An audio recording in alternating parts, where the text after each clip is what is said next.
सामान्यतः जब भी कोई जमीन किसी पब्लिक पर्पज के लिए ली जाती है और विशेषकर जब जमीन 80 एकड़ 800 एकड़ तो उसके लिए एक अधिग्रहण प्रक्रिया देश में मौजूद है।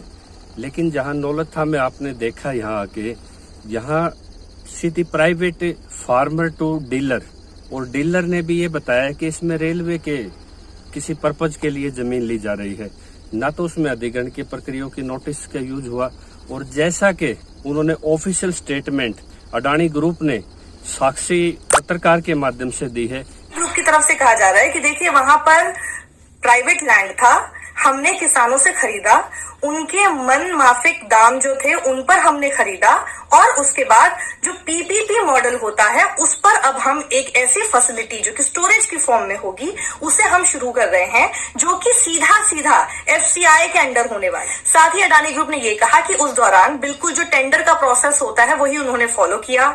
127 देश भर में अलग अलग लोकेशंस थी जिनके लिए टेंडर एफसीआई द्वारा पीपीपी मॉडल के तहत निकाला गया था। कई सारी कंपनियों ने अपने आवेदन दिए थे, जिनमें से एक लोकेशन पानीपत की ये भी थी।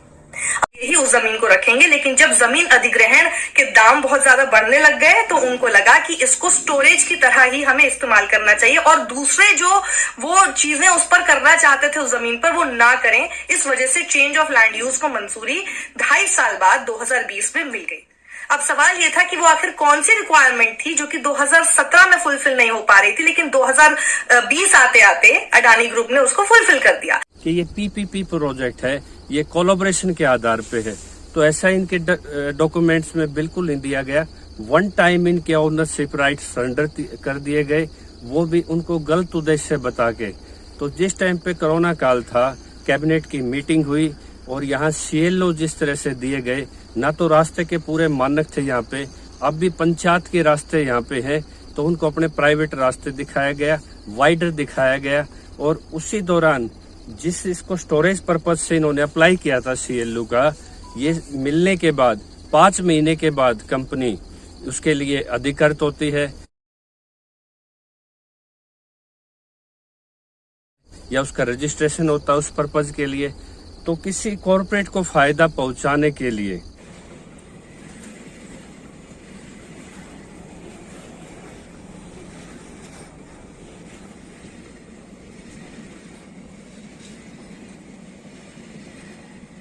हमने जब ये देखा कि इस किसान आंदोलन की जो रीढ़ की हड्डी जो कमर तोड़ी गई है वो अडानी अंबानी ने तोड़ी गई है, और अडानी अंबानी के बिजनेस को एक धारा बोलते हैं, जिसको धारा जोड़ने के लिए ये रेलवे जो लाइन कनेक्टिविटी जिसको बोलते हैं वो केएमपी से और यहाँ तक का जो ये रोड मैप तैयार करेंगे रेल लाइन के माध्यम से, तो हम उसी को जब गांव वालों से संपर्क किया, उनकी जमीन है, गांव वाले इस चीज पे तैयार खड़े हैं कि हम किसी कीमत पे अपनी जमीन नहीं देंगे। आंदोलन का ये एक हिस्सा है, किसान आंदोलन का ही, कि जो हमारी असली जो लड़ाई है अडानी अंबानी को कमजोर करने की है, और यही किसान की कमर को तोड़ रहा है, मतलब कॉर्पोरेट वर्सेस किसान की। हाँ, अभी कुछ समय बाद आप एक तस्वीर ही अलग देखोगे, पूरा हरियाणा का हरियाणा इसी बिंदु पे आने टिकेगा कि किसान को बचाने के लिए कॉर्पोरेट को भगाना जरूरी है।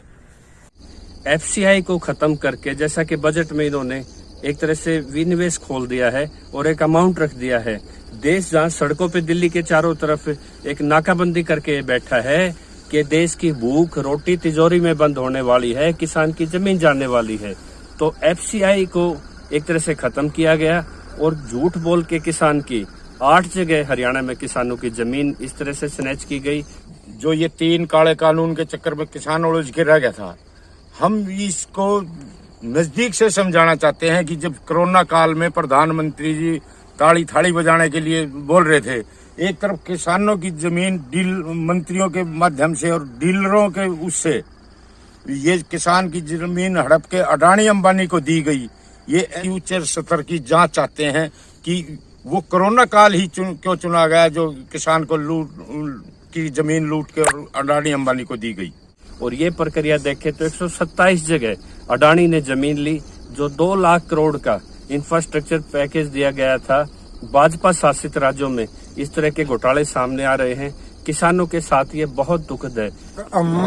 हमारे साथ जो कि इन्होंने तीनों बिल लगाए हैं बाद में जमीन खरीदने के बाद, तो उन गांव के आदमी तो जिन्होंने बेची है वो भी अपने आप को मतलब महसूस करेंगे भाई हमारे साथ बहुत बड़ा गलत हुआ है, हमारे साथ बहुत बड़ा धोखा हो गया, हम अपनी किसान कम्युनिटी के ही दुश्मन बना दिए। तो बड़ा नाराजगी है गांव में। आप क्या चाहते हैं? भाई गांव के आदमी तो ये चाहते हैं भाई गांव में ये प्रोजेक्ट नहीं चला है। गांव के आदमी तो यही चाह है ये प्रोजेक्ट नहीं चला है और ये कानून जो होना निरस्त हो।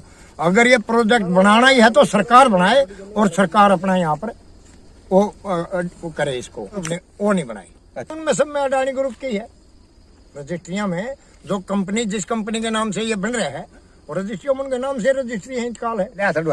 अच्छा वही जमीन हमने उल्टी मिल ली है। तो लेकिन पैसा तो मिल गया आपको जमीन का? पैसा थोड़ा मिला ना, ये तो 200 करोड़ में जमा रहा। तो पैसा हमने पैसा से मिला कोई 2 करोड़ रहा अपने भाई रोड भरना रे बॉर्डर पे।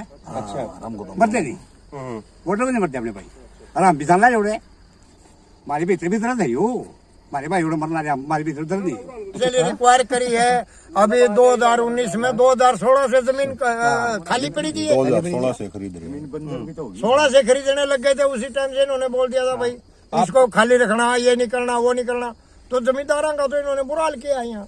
आपने इनसे क्वेश्चन किया कि पैसे वापस 2016 से इन्होंने उपजाऊ जमीन को अपने अंडर कर रखा है और अब कंक्रीट खड़ा के सारी को बंजर इन्होंने बना दिया। एक तो ये बात है कि इसको और पूरी की पूरी प्रक्रिया आप डॉक्यूमेंट्स हमने देखे, आपको भी दिखाएंगे।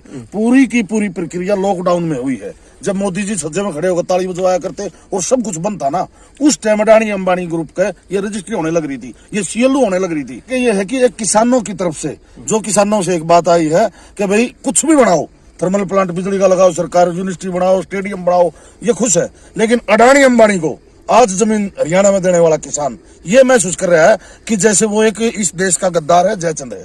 वो आज महसूस कर रहा है, जैसे आपने सरपंच साहब की बात सुनी कि एक तरफ तो हमारा किसान आंदोलन चल रहा है, एक तरफ हम उनको अडानी अंबानी को जमीन बना वो स्टोरेज के लिए जमीन दे रहे हैं। तो इस चीज को देखते हुए पूरे इसमें हरियाणा में मैं कहूंगा और हम इसमें साथ भी हैं कि अडानी अंबानी के लिए अडानी अंबानी भगाओ, देश बचाओ। अगर इस देश में कहीं नियम कानून, राष्ट्रपति, चीफ जस्टिस कहीं भी अगर मौजूद हैं, तो मेरी हाथ जोड़ के निवेदन है कि जमीन जैसे पिक एंड चूज करके डीलरों के माध्यम से बगैर प्रक्रिया के, जब देश में अधिग्रहण का कानून है उसको साइड में रख के पीपीपी मॉडल की आड़ में जिस तरह जमीनें ली गई हैं, ये एक बहुत बड़ा धोखा है। इसकी उच्च स्तरीय जांच होनी चाहिए।